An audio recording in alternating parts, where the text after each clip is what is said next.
Non seulement c'était le plus grand acteur de l'époque en France et en Europe, mais ça a été en plus quelqu'un qui a su quitter les paillettes d'Hollywood pour aller s'engager pour libérer son pays. Quand il s'est engagé, c'était Jean Moncorgé. Au Cas de Gare, on leur a dit, voilà, vous allez avoir un nouveau chef de char. Et la première des choses qu'il a fait, il a dit, pas plus de Gabin que de bord en branche, ici ça sera second maître Moncorgé.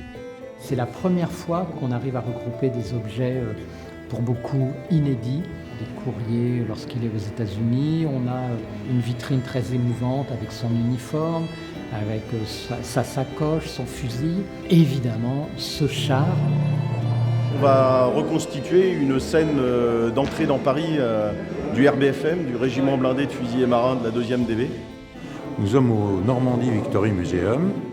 Quel meilleur endroit pour évoquer l'engagement de Jean Gabin pendant la guerre qu'un musée, enfin en tout cas un lieu comme celui-là. Pour lui, c'était sûrement beaucoup plus important de rendre hommage à Jean Moncorgé que Jean Gabin. C'est beaucoup plus que le cinéma, vous voyez, que de rendre hommage à une personne qui s'est battue pour son pays. Il avait à le faire, il l'a fait, mais d'en parler à la maison, non, il en parlait, mais pas encore moins publiquement.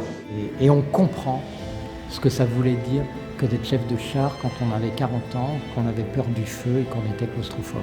Mais ce qui est formidable, c'est que c'est la première, enfin, on va rendre hommage à papa au niveau de son engagement. Et c'est ici en Normandie, et papa aimait la Normandie.